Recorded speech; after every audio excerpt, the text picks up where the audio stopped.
शहद ना खाएं तो भी चलेगा, गुड़ खाएं। अच्छा, ये बड़ी विचित्र स्थिति है, गुड़ और घी साथ में जरूर खाएं, शहद घी साथ में ना खाएं। गुड़ को बेहतर तरीके से अगर खाना चाहते, गुड़ तो वैसे ही सबसे बेहतरीन चीज है दुनिया की, लेकिन और बेहतर बनाना चाहते हैं तो उसमें जरूर घी मिला के खाएं। तो गुड़ घी चलता है, शहद घी नहीं कभी भी।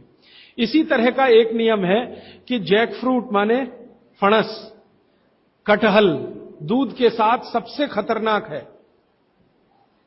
और मैंने कहा खट्टे फल जितने भी हैं, संतरा है, मौसम्मी है, वगैरह वगैरह, ये दूध के साथ बिल्कुल नहीं चल सकते। एक ही फल है, बागवती जी कह रहे हैं, जो खट्टा भी है और दूध के साथ जरूर खाएं, वो आंवला है।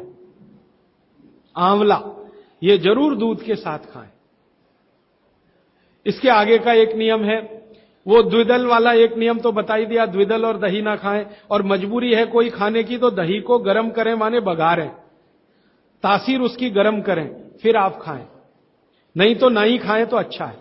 द्विदल खा रहे हैं तो 1-1.5 घंटे बाद दही खाएं। छाछ अगर खा रहे हैं द्विदल के साथ तो 1-8 घंटे के बाद पी लें। और अगर पीनी ही है तुरंत, प्यास नहीं रुक रही है, तो छाछ को बघारें, माने उसमें अजवाइन हो, थोड़ा जीरा हो, हींग हो, उसका छोंक लगाएं तो उसकी तासीर बदलती है, तो आप ले सकते हैं। और इसके आगे का एक नियम कि सुबह का खाना 9:30-10 बजे तक, क्योंकि उस समय जठर अग्नि सबसे ज्यादा तीव्र है, और शाम का खाना 5-6 बजे तक। ये मैंने आपके हिसाब से कैलकुलेशन किया। भागवत जी ने कहा इसमें जलवायु का, मौसम का ध्यान रखना है, तो आपके हिसाब से, माने आप चेन्नई में हैं तो 9, 9:30, 10 बजे तक भरपेट खाना खाएं, शाम को 5-6 बजे तक भरपेट खाएं। बीच में अगर आप कहते हैं जी भूख लगी तो कुछ फल खा लें, नहीं तो अच्छी चीज भागवत जी ने जो कही है, सुबह का खाना जो 9-10 बजे खाएं, शाम का 5-6 बजे, उनको बीच में भूख लग रही है तो कहते हैं चना और गुड़ खाएं, शेंगदाना और गुड़, माने मूंगफली और गुड़ खाएं, माने उस समय आप चिक्की खाएं, क्योंकि गुड़ और चना, गुड़ और मूंगफली उसमें है। दोपहर को अगर भूख लग रही है, चिक्की आप चाहें तो अच्छी भी खा सकते हैं, माने ज्यादा भी खा सकते हैं। बस एक ही तकलीफ ध्यान में रखें कि जब चिक्की और गुड़ ज्यादा हो जाए तो थोड़ी सोंठ चाट लें या थोड़ी सोंठ खा लें, तो उसका जो तासीर है वो तुरंत बदल जाता है। नहीं तो ज्यादा चिक्की खा ली तो नाक में से खून आ सकता है। तो नाक से खून ना आए, थोड़ी सोंठ या अदरक, सोंठ इस्तेमाल करते हैं तो सोंठ, नहीं तो अदरक, उसके साथ लें। फिर आगे भागवत जी कहते हैं कि आपके भोजन का आपके जो वातावरण से बहुत रिश्ता है। आप जिस वातावरण में रह रहे हैं उसका ध्यान हमेशा रखें। अब मान लीजिए आप मद्रास में रह रहे हैं, तो मद्रास के आसपास का जो वातावरण है ये गर्म है। गर्म वातावरण में गेहूं नहीं हो सकता, गेहूं को होने के लिए ठंड चाहिए। तो निश्चित रूप से चेन्नई के आसपास किसी खेत में गेहूं अच्छा होगा नहीं। कोशिश करेंगे तो तब अच्छा होगा जब ठंड बढ़ जाए, क्योंकि गेहूं ठंड की फसल है, गर्मी की नहीं। गर्मी की फसल जो है वो चावल है, धान है, चावल है, बाजरा बहुत गर्मी की फसल है। ये राजस्थान में रहने वाले सब लोग जानते हैं कितनी गर्मी है राजस्थान में, और वहीं बाजरा सबसे अच्छा होता है। कच्छ में, सौराष्ट्र में कितनी गर्मी है, बाजरा सबसे अच्छा वहीं होता है। तो गर्मी की जो फसलें हैं वो धान है, बाजरा है, और जौ है, जवारी है। जवारी आप समझते, ज्वार। तो ये सब आपके लिए अच्छे हैं। यहां चेन्नई में आप रहते हैं ना, ज्वार की रोटी खाएं, बाजरे की रोटी खाएं, गेहूं की कम ना खाएं तो भी चलेगा। जो यहां हो रहा है वो ज्यादा खाएं। अब आप बोलेंगे गर्मी में भी बाजरे की रोटी खाएं, ना खाएं, क्योंकि बाजरा वैसे तो गर्म है, लेकिन गर्मी में भी खाना है। मान लो आपको स्वाद है, छूट नहीं रहा है, जगह छूट गई है, स्वाद नहीं छूटता। मन हमारा अभी भी राजस्थान में है या कच्छ में है या सौराष्ट्र में, कुछ मजबूरी है कि हम यहां रह रहे हैं। अगर ये मजबूरी खत्म हो जाए तो आप सब भागेंगे यहां से।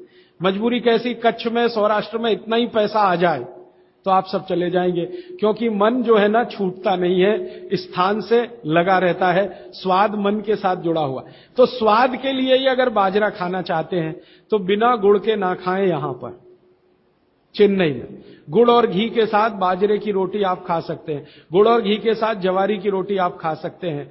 ज्यादा आप खाएं तो चावल आपके लिए, धान जो यहां होता है वो सबसे अच्छा है। तो तासीर ध्यान रखें, आबो हवा का ध्यान रखें, वातावरण का ध्यान रखें, हर बनाते समय भोजन में और खाते समय भोजन में। ये कुछ सूत्र हैं जो बहुत आवश्यक हैं आपके लिए, मैं मानता हूं, जो मैंने आपको पिछले एक 45 मिनट या 30 मिनट में जो रिपीट किए, जिनको मैं बहुत आवश्यक मानता हूं। और इसमें से एक सूत्र छूट गया जो बहुत आवश्यक, सुबह सुबह उठकर पहले पानी पिएं। सुबह सुबह उठकर पहले पानी पिएं। कारण मैं बता चुका हूं कि उठते ही आपके मुंह में जो लार बन रही है वो बहुत बहुत बहुत कीमती है, उसकी कीमत लगा नहीं सकते आप, वो एकदम अमूल्य चीज है, वो अंदर ही जाए तो अच्छा है। तो आप उठते ही पानी पीने का नियम बनाएं। कितना पानी पिए? मैंने बताया था 18 से कम उम्र के जो बच्चे हैं उनको लगभग 1.5 से 2 गिलास, 60 से ऊपर के जो बुजुर्ग हैं उनको भी 1.5 से 2 गिलास, और आप जिस उम्र में हैं 18 से 60 तो कम से कम 3 गिलास। पीने का तरीका वही है, सिप सिप सिप सिप करके पीना। और ये सुबह का पानी अकेला पानी है जो बिना प्यास के भी पीना। जी, ये मुख्य नियम मैं मानता हूं आपको जरूर धारण करने चाहिए। और मेरी एक दूसरी गुजारिश है, आप जितने भी लोग बैठे हैं इन सब नियमों को पालन करें। आज से कुछ ने तो शायद शुरू भी किया है 2-3 दिन से, जरूर पालन करें। हो सकता है कि 6 महीने के बाद, 8 महीने के बाद मेरी आपकी फिर मुलाकात हो, तब आप मुझे इसकी रिपोर्टिंग करें। रिपोर्टिंग करें क्यों? मैं आप सबको भागवत का चेला बनाना चाहता हूं। मैं ये चाहता हूं, मैं विनम्रतापूर्वक कह रहा हूं, मैं ये चाहता हूं कि जो ज्ञान मैंने 6 साल में लिया, ये साल भर में आपके पास पूरा पहुंच जाए। क्यों? आप तो इसको अपने जीवन में पालन करके स्वस्थ रह ही सकते हैं, अपने परिवार को भी रख सकते हैं और पड़ोसियों को भी रख सकते हैं। और भागवत ने कहा है कि जो अपने दुखों को दूर कर ले और दूसरों के दुखों को दूर करने का काम करे, वो ही मोक्ष का भागी है, माने भागीदार हो सकता है। तो मैं चाहता हूं आप सब मेरे साथ मोक्ष में चलें, वहां भी हम यही करेंगे, तो आप अच्छे हो जाएंगे, देश भी अच्छा हो जाएगा। ये कहकर मैं अब प्रश्नों की तरफ चल रहा हूं। प्रश्न मेरे पास भरपूर आ चुके हैं। मैं कोशिश ये करूंगा कि जो प्रश्न एक बार उत्तर आ गया उसको दोबारा नहीं दूंगा। हो सकता है किसी व्यक्ति ने वो प्रश्न रिपीट किया। ज्यादातर प्रश्न जो हैं वो रोगों से संबंधित हैं, इस रोग में क्या करें, उस रोग में क्या करें। तो सबसे पहला प्रश्न जो मैं सबसे आसान मानता हूं, आंखों के नीचे काले धब्बे आ गए हैं तो क्या करें। मैं इसका उत्तर पहले दे चुका हूं, फिर दोहराऊं। आपको सबसे अच्छा आसान उपाय मैं बता रहा हूं, वो ये, जिनको भी डार्क सर्किल है सवेरे उठें, सबसे पहला जो आपका थूक है, मुंह का लार है, इसको आंखों के नीचे लगा के मालिश करें, हल्की हल्की मालिश करें। आपके सारे डार्क सर्कल खत्म हो जाएंगे। और ये जो सुबह का मुंह का लार है, इससे आप अपने त्वचा रोग भी ठीक कर सकते हैं। खाज है, खुजली है, दाद है, सोराइसिस है, इचियोसिस है, एक्जिमा है, हर जगह इसको अप्लाई करें और हल्की हल्की मालिश करें। कोई कहेगा कि बहुत ज्यादा शरीर में है तो इतना तो थूक बनता ही नहीं है, और पूरे शरीर पे लगाना पड़े तो ऐसी स्थिति में आप मुझे व्यक्तिगत रूप से शाम को 4 बजे मिलें, मैं आपको एक ऐसी दवा बता दूंगा या लिखा दूंगा जो थूक भी बढ़ा देगी और आपकी शरीर की खाज, खुजली, दाग, धब्बे सब मिटा देगी। वो व्यक्तिगत है। नींद बराबर नहीं आती, नींद बराबर नहीं आती है तो इसका माने एक ही आप जान लीजिए कि आपके शरीर में अगर वात बढ़ा हुआ है, वायु बढ़ी हुई है, तो अच्छी नींद कभी नहीं आएगी। तो इसके लिए बहुत सरल उपाय मैंने बताया था, रात को गाय का घी हल्का गर्म करके दोनों नाक में डाल के सोएं। गाय का घी हल्का गर्म करके, जब वो तरल हो जाए उतना ही गर्म करें और एक एक बूंद दोनों नाक में डालें और हल्के से खींचें, ज्यादा तेज नहीं, बस इतना करेंगे अंदर चला जाएगा। बहुत खींचने की जरूरत नहीं, क्योंकि आगे चला जाएगा, जहां नहीं जाना चाहिए वहां भी चला जा सकता है। तो हल्का खींचकर छोड़ दें और सो जाएं, भूल जाएं। फिर नींद बहुत अच्छी आएगी, खर्राटे बिल्कुल बंद हो जाएंगे, स्नोरिंग बिल्कुल खत्म हो जाएगी। नींद के समय जो खराब सपने आ रहे हैं वो सपने कभी आएंगे नहीं, अच्छे ही सपने आएंगे। जब भी आएंगे, रात में नींद कभी खुलेगी नहीं, 6 घंटे के पहले आप उठेंगे नहीं कम से कम। रात की नींद खुलने का एक वो तकलीफ आ गया ना, पेशाब आती है, नींद खुल जाती है। घी डाल के सोएंगे तो रात को नींद कभी नहीं खुलेगी, 6, साढ़े 6, 7 घंटे के बाद ही खुले। और बच्चों को तो जरूर करें, इससे और एक फायदा होगा, स्मरण शक्ति बढ़ेगी। ठीक है, तो अब एक ही कागज पर ये 3 प्रश्न थे, तीनों उत्तर दे दिए। अब आगे जिस कागज में ये प्रश्न आएंगे उत्तर नहीं दूंगा। अभी है हाई ब्लड प्रेशर, रक्त का ऊंचा दबाव, अस्थमा, पेट की कब्जी, और इसमें भी फिर आ गया है त्वचा का कालापन, वो मैं उत्तर दे चुका हूं। अब मैं आ जाता हूं, ब्लड प्रेशर हाई है। वैसे तो ब्लड प्रेशर हाई और लो होना ये काल्पनिक चीज है, कभी बाद में चर्चा करूंगा, लेकिन अगर आपके मन में बैठ गई है तो इतना ही जान लीजिए कि आपको जब लग रहा है और डॉक्टर कोई कह रहा है कि आपका बीपी हाई है, तो समझ लीजिए, इसको बागवती जी दूसरे सूत्र में कहते हैं कि रक्त की अम्लता बढ़ी हुई है, एसिडिटी बढ़ी हुई है। अब रक्त में अम्लता है तो अम्लता को खत्म करने के लिए क्षारीय चीज खाएं, क्षार चीज खाएं, क्षार। अब क्षार वाली चीजें क्या हैं? सबसे अच्छी क्षार की चीज है मेथी, सब्जी के रूप में भी और दाने के रूप में मेथी। दूसरी क्षार वाली चीज है, आप में से जैन है तो वो नहीं खाएंगे, लेकिन जो जैन नहीं है उनको बता देता हूं, गाजर। तीसरी क्षार वाली चीज है कोई भी ऐसा फल जिसमें रस नहीं है, कोई भी ऐसा फल जिसमें रस नहीं है। सेब ये क्षारीय है, केला ये क्षारीय है, अमरूद ये क्षारीय है। कोई भी ऐसे फल याद रहेगा आपको जिसमें रस नहीं है, ये सब क्षारीय है। सब्जियों में पालक क्षारीय है, बैंगन क्षारीय है।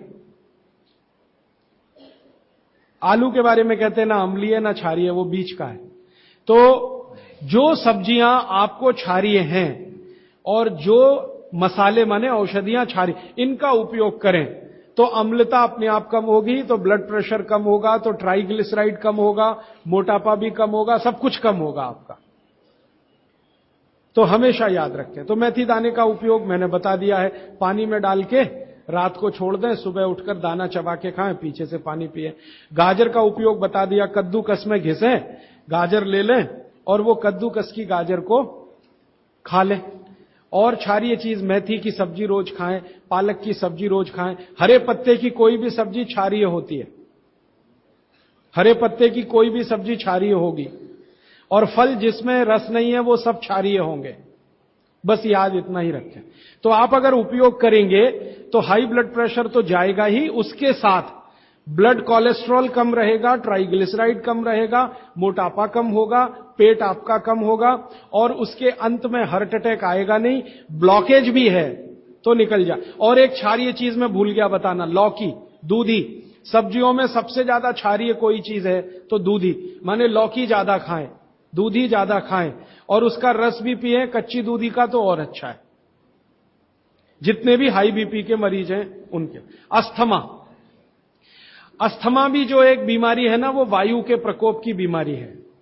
तो अस्थमा ज्यादा है तो इसके लिए जो मैं बहुत बार बोल चुका हूं, फिर बोल रहा हूं, दालचीनी ये क्षारीय है, दालचीनी का उपयोग करें शहद के साथ। शहद क्षारीय है तो दालचीनी, शहद। शहद नहीं ले सकते तो गुड़। ये जो नारियल होता है ना, नारियल, मैंने आपको थोड़ी देर पहले एक बात कही है और मुझे याद आ गई, तो मैंने आपसे कहा जो भी फल में रस नहीं है वो क्षारीय है, और जो भी फल में रस है वो अम्लीय है। लेकिन ये नारियल अद्भुत फल है जो क्षारीय है, रस होते हुए भी। तो ये क्षारीय है। अब ये क्यों है, ये बाद का विषय। तो आप अगर अस्थमा से शिकार हैं, दमा के शिकार हैं, तो नियमित रूप से नारियल खाइए, हरा नारियल खाइए, कच्चा नारियल जिसको कहा जाता है, चबा चबा के खाइए। कितना खाएं जी? एक दिन में 50 ग्राम तक खा सकते हैं चबा चबा। तो दालचीनी और गुड़ लिया और नारियल चबा के खाया, 3 महीने के बाद आपका अस्थमा जड़ से खत्म होगा, वो 40 साल पुराना हो तो भी। इसके बाद हां, बाकी तो आंखों की। मुंह में छाले बहुत रहते हैं। ये मुंह में छाले बहुत रहते हैं, इसका माने पेट आपका साफ नहीं है, बड़ी आंत आपकी कचरे से भरी हुई है। तो मुंह में छाले रहते हैं तो सुबह सुबह का जो मैंने नियम बताया ना, पानी उठते ही पिए, घूट घूट पिए, तो छाले अपने आप खत्म। जैसे ही बड़ी आंत साफ हो जाएगी, छाले कभी नहीं आएंगे।